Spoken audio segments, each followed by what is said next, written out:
சகரியா அதிகாரம் 12. இஸ்ரவேலை குறித்து கர்த்தர் சொன்ன வார்த்தையின் பாரம். வானங்களை விரித்து பூமியை அஸ்திபாரப்படுத்தி மனுஷனுடைய ஆவியை அவனுக்குள் உண்டாக்குகிற கர்த்தர் சொல்லுகிறது என்னவென்றால், இதோ சுற்றிலும் இருக்கிற எல்லா ஜனங்களுக்கும் நான் எருசலேமை தத்தளிப்பின் பாத்திரமாக்குகிறேன். எருசலேமுக்கு விரோதமாய் போடப்படும் முற்றுகையிலே யூதாவும் அப்படியேயாகும். அந்நாளிலே நான் எருசலேமை சகல ஜனங்களுக்கும் பாரமான கல்லாக்குவேன். அதை கிளப்புகிற யாவரும் சிதைக்கப்படுவார்கள். பூமியிலுள்ள ஜாதிகளெல்லாம் அதற்கு விரோதமாய் கூடிக்கொள்வார்கள். அந்நாளிலே நான் குதிரைகளுக்கெல்லாம் திகைப்பையும் அவைகளின் மேல் ஏறியிருக்கிறவர்களுக்கெல்லாம் புத்திமயக்கத்தையும் வரப்பண்ணி யூதா வம்சத்தின் மேல் என் கண்களை திறந்து வைத்து ஜனங்களுடைய எல்லா குதிரைகளுக்கும் குருட்டாட்டத்தை உண்டு பண்ணுவேன் என்று கர்த்தர் சொல்லுகிறார். எருசலேமின் குடிகள் சேனைகளின் கர்த்தராகிய தங்கள் தேவனுடைய துணையினால் எங்களுக்கு பெலனானவர்கள் என்று அப்போது யூதாவின் தலைவர் தங்கள் இருதயத்தில் சொல்லுவார்கள். அந்நாளிலே யூதாவின் தலைவரை விறகுகளுக்குள்ளே எரிகிற அக்கினி அடுப்புக்கும் வைக்கோல் கட்டுகளுக்குள்ளே எரிகிற தீவட்டிக்கும் ஒப்பாக்குவேன். அவர்கள் வலதுபுறமும் இடதுபுறமுமாக புறப்பட்டு சுற்றிலும் இருக்கிற எல்லா ஜனங்களையும் பட்சிப்பார்கள். எருசலேம் திரும்பவும் தன் ஸ்தானமாகிய எருசலேமிலே குடியேற்றப்பட்டிருக்கும்.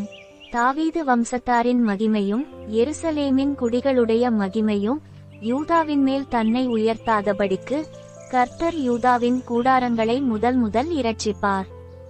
அந்நாளிலே கர்த்தர் எருசலேமின் குடிகளை காப்பாற்றுவார். அவர்களில் தள்ளாடினவன் அந்நாளிலே தாவீதைப் போல இருப்பான். தாவீது குடும்பத்தார் அவர்களுக்கு முன்பாக தேவனைப் போலும் கர்த்தருடைய தூதனைப் போலும் இருப்பார்கள். அந்நாளிலே எருசலேமுக்கு விரோதமாய் வருகிற எல்லா ஜாதிகளையும் அழிக்க பார்ப்பேன். நான் தாவீது குடும்பத்தாரின் மேலும் எருசலேம் குடிகளின் மேலும் கிருபையின் ஆவியையும் விண்ணப்பங்களின் ஆவியையும் ஊற்றுவேன். அப்பொழுது அவர்கள் தாங்கள் குத்தின என்னை நோக்கி பார்த்து, ஒருவன்தன் ஒரே பேரானவனுக்காக புலம்புகிறது போல எனக்காக புலம்பி, ஒருவன்தன் தலைச்சன் பிள்ளைக்காக துக்கிக்கிறது போல எனக்காக மனங்கசந்து துக்கிப்பார்கள். அந்நாளிலே மெகிதோன் பட்டணத்து பள்ளத்தாக்கின் ஊராகிய ஆதாத்ரிம்மோனின் புலம்பலைப் போல எருசலேமின் புலம்பல் பெரிதாயிருக்கும். தேசம் புலம்பிக் கொண்டிருக்கும். ஒவ்வொரு வம்சமும் தனித்தனியாக புலம்பும்.